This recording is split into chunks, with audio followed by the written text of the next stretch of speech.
Now, a clear purpose is like a guiding light. It helps to keep us going through tough times, and it moves us away from the basic drives of pain and pleasure, okay? But here's where a lot of chiropractors get stuck, myself included, is I've spent hours, weeks, in fact, months. I took myself away once for an entire week for me to work on my purpose. I sat there and journaled and read in silence there too, and I overcomplicated this whole process of purpose. The truth is, your purpose is something that's going to evolve over time, and it doesn't need to be perfect right from the start.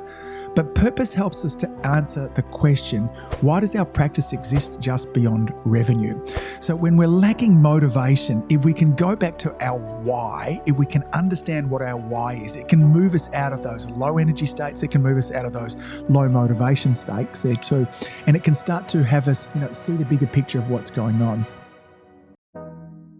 Good morning, good afternoon, and good evening, folks. Hey, welcome to another episode of the Marketing Your Practice podcast, the podcast where I have the pleasure of simplifying the marketing and the mindset so you, the chiropractor, can increase your impact, your income, and your enjoyment in practice too. If you're like most chiropractors, then you've probably asked yourself at one point or another, how do I stay motivated all the time? How do I manage my motivation? Or how can I keep my energy up day in and day out? We've all been there. It's that feeling that no matter how much you want to stay driven, life gets in the way. Patience, cancel marketing campaigns don't deliver on the way that you'd expected. And sometimes it feels like you're just pushing through mud. But here's the truth. Expecting to feel motivated 100% of the time is not only unrealistic, it's absolutely not necessary. What I want to talk about today is how you can set yourself up for success even when you're not feeling that surge of motivation and or energy, and how to manage the inevitable ups and downs that come along with running a practice. So today, I want to walk you through a 5-step process that'll not only help you manage your energy and your motivation more effectively, but it'll give you some really actionable strategies that will help you bounce back faster when you are feeling low and stay resilient over the long term. So step number 1, you need to start by recognizing and accepting the natural ups and downs in motivation. As I mentioned before, it's absolutely unrealistic to think that you're always going to be energized or motivated, and that's totally okay. Life is full of seasons and contrast. There's day and night, there's summer and winter, there's big and small, and expecting it to all be one way is a real part of the problem. One of the most important things to understand is that when we resist the lack of motivation, it makes it worse. So not only are you now not motivated, you're also frustrated. And this frustration adds another layer of negativity, and it creates a spiral that drains even more energy as well. Now, one of the tools I've found most helpful with this, and I've spoken about it on the podcast beforehand, is Byron Katie's framework called The Work. Now, this involves asking yourself a series of questions, 4 questions, that begins to challenge the thoughts that we're having, the thoughts that are ultimately leading to a sense of lack of motivation as well. Now, here's how you could apply it. Step number 1 is to sort of identify the thought. So the thought in this situation here is, I should always be motivated. And we want to ask ourselves the question of, is it true? Is it true that I should always feel motivated? Now, sometimes we might feel like saying, yes, like I want to be motivated all the time. It appears that there are other people out there who are motivated all the time. But often if we just sit and pause at this stage and say, is it true I should always be motivated? And maybe as we were talking about beforehand, that we see that life is full of seasons and contrasts, we can begin to think that this thought is actually, i.e., I should be motivated all the time, is actually an erroneous thought there too. The second question, we actually dive a little bit deeper into it. It says, can I absolutely know for sure that I should be motivated 100% of the time? Now, when we ask ourselves this question, can you absolutely know it's true here? We actually have to answer no. And in essence, what Byron Katie is telling us to do here is that she says that all of life's pain come from arguing with reality. So how do I know that it's not true that you should be motivated all the time? Because you're not motivated all the time. Because nobody's motivated all the time. And I've dealt with enough chiropractors and I've seen enough leaders of industry to know that nobody is motivated and energized 100% of the time. Now, this is where on question 3, where we can dive in a little bit deeper, and we ask ourselves the question, how do you feel when you believe that thought? So notice believing the thought that I should be motivated all the time. How do you feel? For most of us, it makes us feel frustrated, it may be stressed, and it probably makes you feel inadequate if you're comparing yourself to other people out there.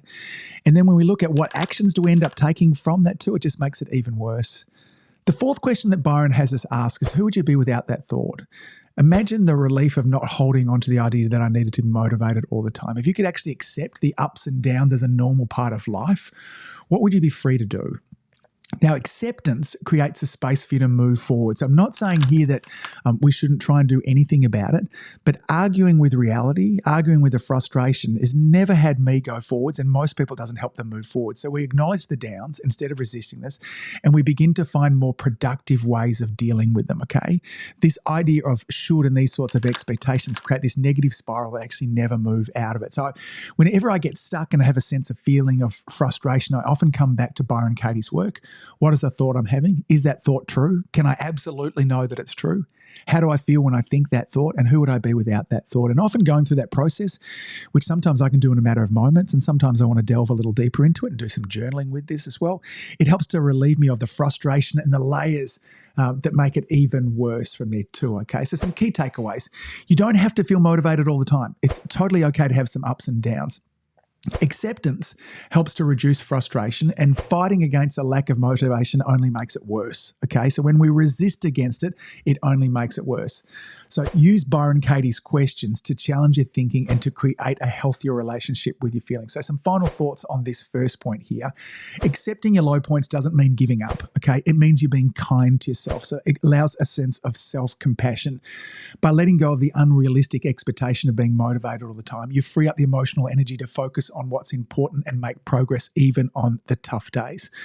So let's move on to step number 2, and that is clarifying your purpose. Now, a clear purpose is like a guiding light. It helps to keep us going through tough times, and it moves us away from the basic drives of pain and pleasure, okay? But here's where a lot of chiropractors get stuck, myself included, is I've spent hours, weeks, in fact, months. I took myself away once for an entire week for me to work on my purpose. I sat there and journal and read in silence there too.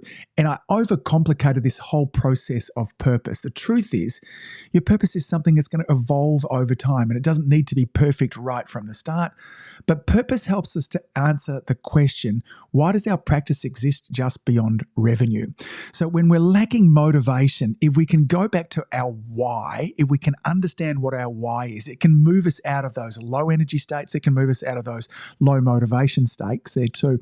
And it can start to have us, see the bigger picture of what's going on.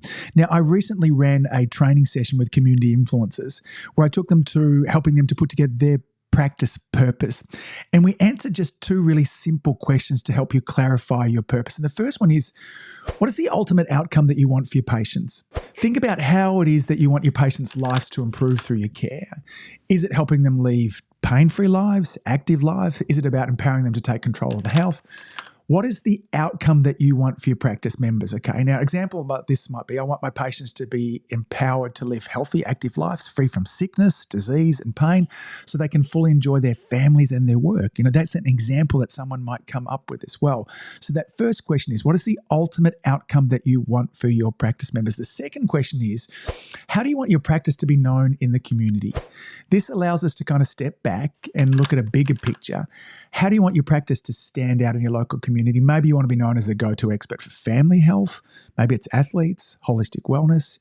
It could be something like this. I want my practice to be known as a trusted community hub for holistic wellness and long-term family health there as well. So I want to take a couple of moments and literally, this is 5 minutes, answer question 1, 5 minutes, answer question 2, and combine these answers of these 2 questions. And you'll have a purpose that in most cases is enough to get you started. Knowing that this is a work in progress, this is going to be the 20% that will get you 80% of the way over. Then you might end up with a statement something like this: my purpose is to help my patients live sickness, disease, and pain-free, active lives by providing subluxation-based, nerve system-first chiropractic care that improves their quality of life. I want my practice to be known in the community as a welcoming place for families where they can come for long-term health and wellness. Now, when my motivation is low and I don't want to do things, whether it's to shoot videos, whether it's to run a staff training, whether it's to employ a new staff member or to let a staff member go, I want to come back and remind myself this is not about me. Why is it that my practice exists? Beyond just revenue, what is it that exists? Why do I do what I do? And having a strong and engaging and inspiring purpose there is one of those things that can really help when you're feeling low there, okay? Now remember, your purpose isn't just about you. It's about the impact that you want to have. Now, when you connect to something bigger than yourself, you're going to find it way, way easier to stay motivated, okay? Now, Simon Sinek says, people don't buy what you do, they buy why you do it, okay? This is why it's important that when we create this purpose, we need need to be sharing it with our community, our practice members as well. So here's some key takeaways from point number 2, which is get really clear on our purpose, is don't get stuck in perfectionism. Your purpose is a work in progress and it'll evolve over time. There are 2 questions you want to ask yourself. What's the ultimate outcome I want for my patients? And how do I want my practice to be known in the community, okay? Connecting with your purpose helps to sustain motivation and energy because it focuses on something bigger than yourself, okay? So final thought is this: your purpose is what will keep you going when motivation wanes, okay? It's the reason behind everything that you do. So keep it simple, but make sure it's inspiring as well. Now, don't wait for perfection. Start now. Answer those 2 questions. All right, let's move on to step number 3. Learn to identify and change the stories that you're telling yourself, okay? Now, before we feel any feeling, now whether it be motivation or a lack thereof, there's a story that you're telling yourself. Feelings come after a thought, or feelings come after a story. So if you're feeling unmotivated, it's often because of a story that you're playing in your mind. And often this story is one of hopelessness or defeat. So you might be thinking, I've tried this before, it didn't work, or I'm not good enough to help this patient. These stories drive the emotions, and they can end up not only having you feeling disempowered, but they'll really start to impact on your motivation as well. Now, the challenge is these stories often happen very quietly in the background, and we've been telling these stories to ourselves for so long, is that we don't really hear them. And so it can take a time for us to start to listen. We have this sense of lack of motivation. That feeling comes upon us there too. And we want to go back and think, what was the thought that I was having just prior to that? So the first step is identify the story behind the feelings. Ask yourself, what is the story I'm telling myself right now that's leading to this feeling of low motivation? Now, it could be that I'll never grow my practice, I'm not good enough. Once you've identified the story, the time now is to begin to challenge it. Again, we could go back through Byron Katie's work again. Is this story really true? Now, most of the time, these negative stories aren't true, or at least they're not completely true as well. Now, some of the common stories that we run through, I touched on before, but one of them is in around hopelessness. This is a very common story. It's when we're telling ourselves something like, no matter what I try, it won't work. Chiropractors often feel stuck if they put effort into growing their practice and they haven't seen the results that they'd hoped for. This is what leads to a sense of hopelessness. So an example might be, I've tried everything, nothing seems to work. Maybe I'm just not good at this. Now again, if that's the story you're telling yourself, you're absolutely going to feel a lack of motivation. So the result of this belief here is going to have you feeling down about yourself, hopelessness as well. The second one, the story that leads to a lack of motivation, is the fear of failure. This is a common story: I'm going to fail, so why should I even try? This mindset often emerges after experiencing setbacks, and setbacks are a normal part of it. You know, it could be an example story that I've never been able to help patients like this beforehand, whether they be pediatric complex cases, whether they be, other certain practice members. So if I can't help them before, why should I bother? This story creates a sense of self-doubt. It leads to inaction, further frustration. Ultimately, motivation is going to dwindle as well. Another story we're often telling ourselves is in around comparison and inadequacy, okay? This is one that I have to watch myself for all the time. The story is I'm not as good as others, okay? This almost goes right back to what this whole thing is about, the story of other people seem to be motivated all the time, so why shouldn't I be? Now, you could be forgiven if you were just kind of, listening to the podcast here and or watching through my social media. Angus seems to be full of energy all the time. Looks like he's getting lots of stuff done, always full of these ideas, makes these videos. He seems to be great at it. But me, like you, I struggle with this stuff from time to time. Now, I've been doing it for a long time. I've worked very hard on my mind, so I'm able to push through it, but I'm absolutely not motivated all of the time, okay? I have this comparison and I have these issues in around inadequacy like all of us do, okay? So the story is I'm not as good as others. I'm not as far along as what I ought to be. This sense of inadequacy, and this leads to a sense of discouragement. So we're comparing our practice growth to what others are doing as well. So maybe we're feeling that other chiropractors seem to be further ahead. Maybe I'm just not cut out for this. This comparison is going to lead to a real sense of lack of motivation as well. So we need to shift the narrative, okay? So instead of telling yourself, I can't do this, we want to try to reframe it. Now, one of my favorite words to reframe it with is just the word yet. I haven't figured it out yet, but I'm learning and improving every day. The word yet in our statements there is incredibly powerful. I'm not where I want to be yet, but I'm on the way. And if we just shift that over, it can, in many cases there, start to build up a sense of motivation inside us there too. So shifting your mindset, identifying the story, challenging that story, maybe running it through Byron Katie's questions there, putting the word yet in there, or I'm learning to be. I'm learning to be a chiropractor that's really good at marketing. So maybe you can't tell yourself, or what you are telling yourself is, I'm terrible at making videos. So instead of saying, I'm great at making videos, because it can be hard to kind of jump straight into that, your story that you're telling yourself inside your mind is, I'm learning how to be great to make videos as well. So some key takeaways from step number 3, if we want to really ramp up our motivation there too, is that before every feeling, there's a story. If you're feeling unmotivated, it's like because of a limiting belief or a story that you've been telling yourself, and we want to identify that and we want to challenge it, okay? You have the power to rewrite your stories, to challenge our limiting beliefs, and sometimes this happens through reputation. Sometimes this happens through repetition. We have to keep on saying it again and again. We have mantras in our mind. We can do things like journaling. We can visualize. We can meditate as well. Adopting that growth mindset of things like, I can't do it yet. These are the keys to making sure that we stay motivated as well. So some final thoughts. Your feelings don't control you. Your stories do, okay? So we let our feelings drive us, and really what we need to do is go back. So you want to identify and change the stories that you're telling yourself. We want to create a much more compelling story. Now, step number 4, if we want to feel more motivated, if we want to get more done, is that we need to set systems, not reliance on motivation. At this point here is been revolutionary for me here as well. You cannot rely on motivation all the time. It's way too unpredictable. But what you can rely on are systems. Systems ensure that your practice runs smoothly, even on days when you're not feeling particularly motivated, okay? I think about a pilot that's going to fly the plane, our commercial flights. They get on, there's a checklist of how that, doesn't matter whether they're motivated or not, there's a checklist they go through. There's a set of systems that make sure that when they're going to fly the plane, they're going to do the best job they possibly can. Now, do I want my pilot motivated as well? Yes, I absolutely do. But more important than having a motivated pilot is I want to make sure they have systems, okay? Systems take the guesswork out of your day, and they make sure that the essential things that get done, they make sure that you show up in the way that you should, whether you're feeling energized or not. Now, here's the beauty of systems. Sometimes simply following a system can actually help you regain your motivation. So a system is, when we think about that too, it's like a routine that we can follow. And I always had a morning routine that when I went into the practice, I was always there before anybody else. So I walked into the practice there too. I looked over the space where I was going to be adjusting people for that morning. I started to imagine the people that I was adjusting.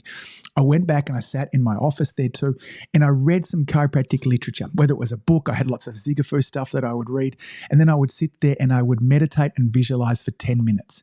Now, many mornings I would go into work tired, overwhelmed, exhausted, depending on what was going on in my life. But by the time I finished that system, that routine from there, I was always way more motivated, way more energized, and way more ready for me to serve our practice members, okay?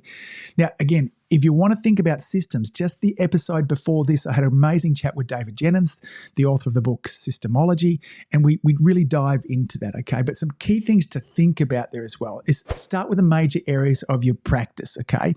What is the system and the routine that you have for checking your patients? What is the system and the routine that you have for, an initial consultation, a report of findings?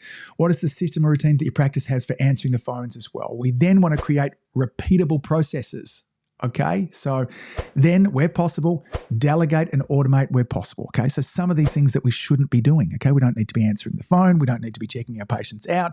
We don't need to be scheduling appointments unless, of course, you want to be doing all of these things. So they can be systematized, many of them automated, but they certainly can be delegated as well. So you want to have a routine, and maybe having a morning routine like mine, in other ways, a morning system, this can be useful for you. And of course, we always want to be measuring and adjusting our system. So we put a system in place. Does it actually work? Does it give it the outcome that we want to have? Okay.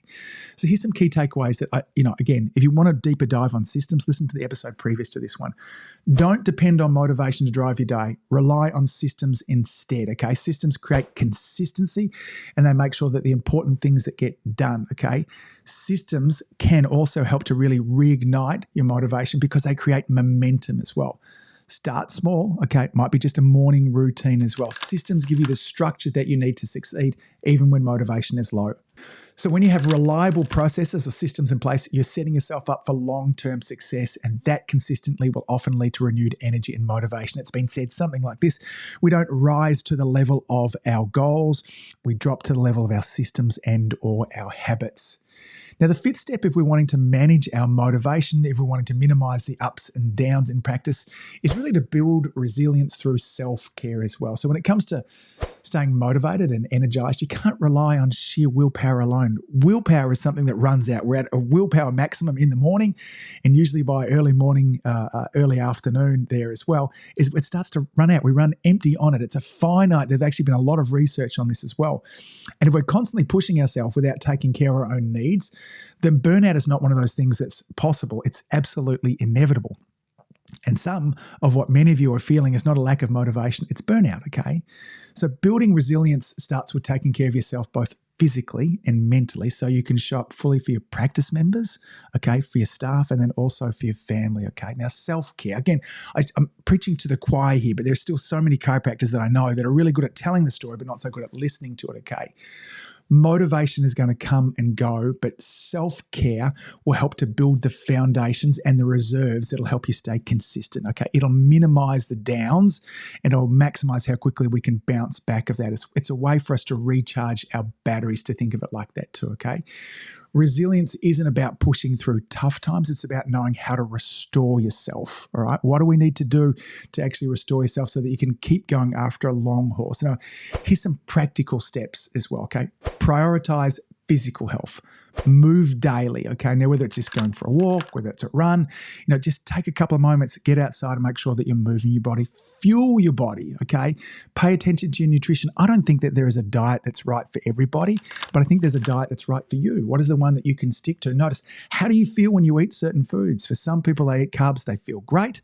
Other people, they feel lousy. Some of you can really jump on the whole ketogenic high-fat thing. Others, it's carnivore. What really works well for you? And you might need some trial and error along the way. Set boundaries on your time. It's tempting to keep going, especially when the workday seems to be never ending.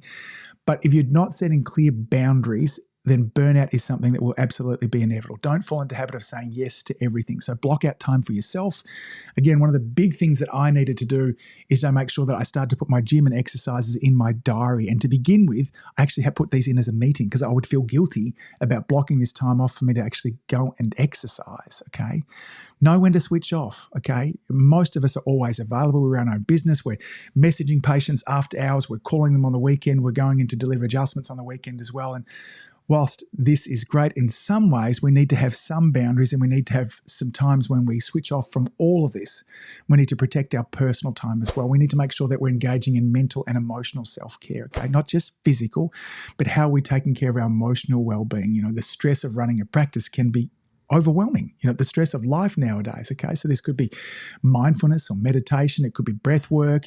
It could be getting yourself just sitting down with a good friend and unloading what's on your mind. It might be some work with a professional, a counselor, a coach, someone like that as well. Of course, you should have a support system around you, whether that's family or friends, colleagues. Again, that could be a coach or a mentor, but making sure that we have a way that we can look after ourselves mentally, emotionally, and maybe spiritually as well. Make rest and recovery a priority, okay? Prioritize your sleep, making sure that we're getting that 7 to 8 hours scheduled downtime as well, okay? So when you take care of yourself, you're building a foundation for resilience. So when you reach those times of low motivation, that sense of resilience there is going to keep you buoyant. It's going to have an impact on how low you fall and how quickly that you bounce back up again there as well. So here's some key takeaways to think about. Self-care is not something that is optional, okay? It's essential for building resilience. And if you want to thrive in practice, we just can't wait, okay? Physical, mental, and emotional self-care is important, not just physical. Some of you are really fabulous with your exercise, but you're not caring for your mind, okay? Rest and boundaries are critical, okay? So remember, resilience doesn't just happen. It's something that you build through regular self-care. And when you prioritize yourself, you're not only serving your own well-being, but we end up serving our entire community and our practice members as well. So let's sum all of this up. The first thing I want to let you know is having the expectation that you'll be motivated and energized all of the time is part of the problem, okay? Life is full of contrast, okay? After winter, eventually comes summer, and expecting it to be summer all of the time, it doesn't give the body a chance for it to rebuild. That's why we need our sleep as well. So the first step, if we're going to get through this, is to understand and accept the natural up and downs that happen, okay? Now, you might find that even doing Byron Katie's work, asking yourself the question, is it true that I should be motivated all the time? The second step is getting some real clarity in around your purpose. Spend some time, those two questions. What's the ultimate outcome I want for my practice members? What do I want my community to think of me? Answer those questions, combine them into a purpose statement. Know that it doesn't have to be perfect, but just start on something. Step number 3 is start to look at your stories that you're telling yourself, okay? Underneath the feeling, whether it's a lack of motivation, it's not feelings that come first, it's the stories. So it's ultimately our stories that impact our level of motivation. So find those stories, and it can take a while for us to find them, but are they based in hopelessness? Are they based in kind of fear of failure? Are they based in comparison? Look for where your stories are coming from and begin to challenge them, okay? Maybe you're just going to start to say things like, I'm not good at this yet, or I'm learning how to do this, okay?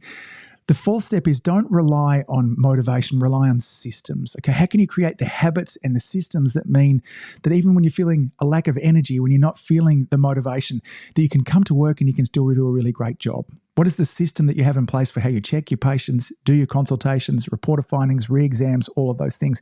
Bring it back to systems. Remember, we don't raise to the level of our goals, we drop to the level of our systems and our habits. And the final thing there is to make sure that we've got really good self-care. Having you be on top of all of this is essential if you're wanting to increase your impact, your income, and your enjoyment in practice. And your community really needs you getting this sorted, because if you don't get this sorted, then the ultimate outcome of all of this is burnout, and you don't have the practice that you deserve, and you don't have the practice that your community needs you to have. Until next time, folks, thanks for all that you do. Keep saving lives. I look forward to seeing you back here next week. Bye. If you've enjoyed listening to this podcast, you have to come and check out my Community Influencer program. It's my monthly coaching program where we take all this material and I'll work with you to help you apply it, implement it, and systemize it. The Community Influencer Group Coaching Program is designed to help you increase your practice income, impact, and enjoyment. Join me over at anguspyke.com/join. That's anguspyke.com/join. I'd love to see you there.